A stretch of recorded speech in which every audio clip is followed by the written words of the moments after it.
Ben says, over the course of a decent length career, stats don't really lie, but what players or player were far better and impactful than their stats show, and who has inflated stats compared to their impact? So I think batting and bowling average in Test cricket doesn't lie over a long period of time. Yeah, yeah. So I think that's fair. I think that's a hard thing to flub, but there are a lot of players around the world who have brilliant batting averages who happen to start around the year 2000 and happen to retire around the year 2015, 2016, 2017.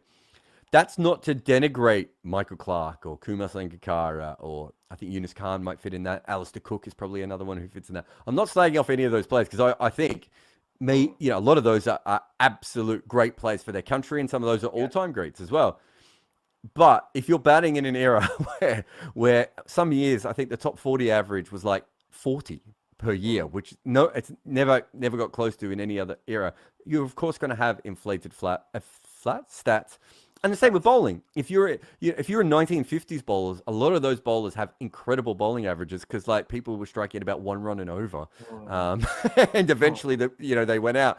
So there are a lot of 1950 bowlers, there are a lot of 1980s, 1990s bowlers with probably better stats than they look like they're having. And then I think one of the most famous cases is probably the Stuart McGill one, right, where he literally only comes into play when the pitches are spinning. Anyone who ever saw Stuart McGill in a Shield game is not thinking he was one of the greatest leg spinners of all time. They might think he was a very good bowler, but his numbers will help. Those are the ones off the top of my head. There's probably been spinners who play at home as a second spinner and don't play when they're away. I think that would be anyone else. And the other one would be South African seamers in general.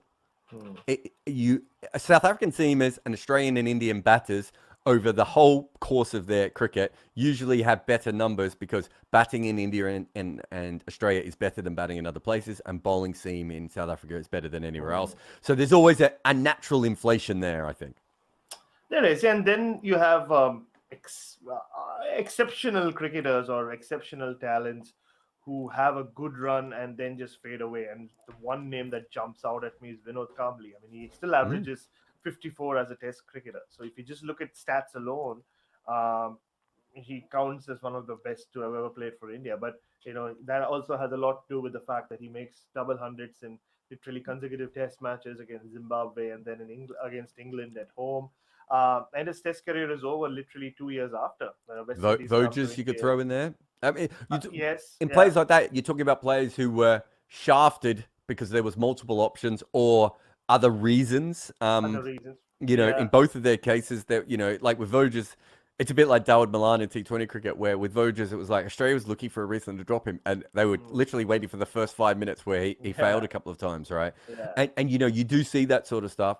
The players that don't always come up, and I've said this a lot, is the sort of Shane Watson, Trevor Bailey, Vinu Mankad type all-rounders. Oh, for sure. Where they're not quite guns at either discipline, but when you factor in the fact, that they give you an extra batter or an extra bowler, or at least control on the other side, it's actually, they're better than they look. So if you look back at, Slasher Mackay might be another one as well. You look back at their overall numbers and you're like, oh, okay, they were better than that. I think there's a lot of cricketers like that. The other thing I would say is, and this is in general, that non-Asian spinners usually have worse numbers just because they don't get the ability to cash in. And I think that's a very, very important thing. And first change seamers, I don't know what the drop-off is. I think it's 2 or 3 runs per wicket straight away. So if you're bowling first change, your figures just aren't going to look as good as an opener. And you might be doing it, in Joel Garner or Pat Cummins' case, just because it's better for the team.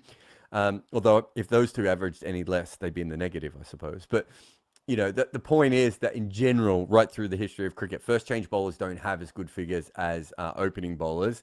They're not cashing in on the new ball. And so those sorts of players are the ones that instantly come to my mind as not being quite as good as their stats probably, show them. Luke Neil says, Wagner is Neil Wagner is a great example of that. Like, he also depends on what kind of team you play for. Like you 10 years later, you think of, New Zealand's bowling attack. You'll start with Saudi and Bolt, and Wagner's numbers aren't too bad either. But with Wagner, if he played with Chris Martin and Ian O'Brien and those guys, he probably wouldn't have Yeah. had the ability to do exactly what he could do, right? So sometimes it's kind of how you fit in. But you're right. Wagner is going to be looked at as probably a worse bowler than the other guys, whereas actually in some ways he was the most important because once Yeah. they got through the new ball, that had always been New Zealand's problem.